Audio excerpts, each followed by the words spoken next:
Karning baboy at sariwang sitaw ang na-score natin kanina mga kabayan. At si Mami ay naglalambing na ako daw muna ho ang bahala magluto ng aming pang-ulam. At di aringahot, kami nakadilin siya na ring baboy at sitaw.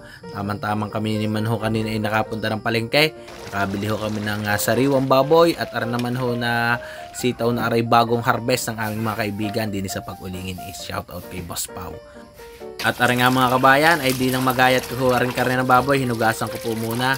Simpleng luto lang mga kabayan na aming paborito. Ang ating luluto ay hindi ho sa karne ng baboy at sariwang sitaw.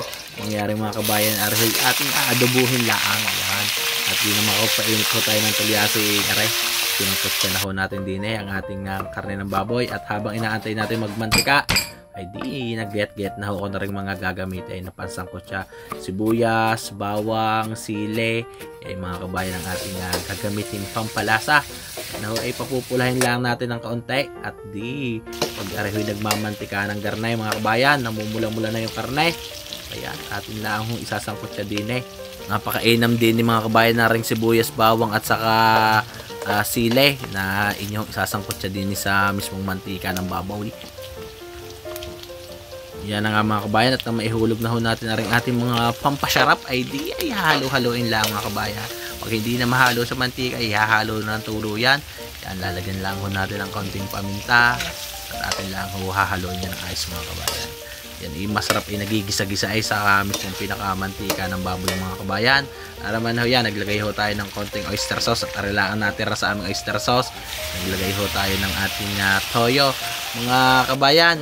Kami nga pala ho ay nagdagdag din ng 2 kutsarang asukal at yung amin pala hong oyster sauce ay mapansin ko nagluluto ay kokonti na. Ayan. Ang diskarte hong luto namin din ng mga kabayan yung medyo tamis anghang. At si Mrs. ho ay gain ho ang gustong luto pag garning adobong baboy at sitaw. Aray mga kabayan, nung nananawag na ho ng kapitbahay sa bangaw ay diat, naglagay na ho tayo ng 1 basong tubig din ng mga kabayan ay pakukuloyin lang ho natin para mas lalo pang lumambot ang karne. At arimat inihanda ko na ho aring ating sitaw na bagong puti ay napakalutong mga kabayan. Sariwang sariwa ho yung sitaw na yan, nabili ko kanina ka na Boss Pau. Hindi mangyari mga kabayan, iyaantayin lang natin kumulo ng ayos. Yan mga kabayan, pakukuloy natin ng kaunti pa at nang lumambot ho mismo yung pinakakarne at aring nga ho yung pinamantika natin kanina. At diyan isasama na ho natin yung ating pinakasitaw mga kabayan. Araman ilang kulo din lang sa sitaw mga kabayan, hindi ho natin papaka-sobrahan ng lambot. At ang gusto ho namin sa garang sitaw yung talagang mailutong pa ng kaunti, yung hindi ho naman na dudurog-durog. Yan mga kabayan, kaunting kulo lang yan. Yung hong lasa ng oyster sauce, toyo, paminta, naglagay ho tayo ng kaunting asukal.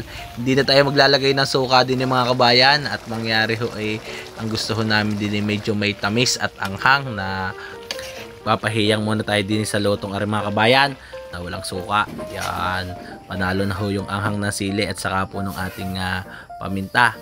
Paano mga kabayan, ayos na, samahan nyo ho kami maglantak. Ano po?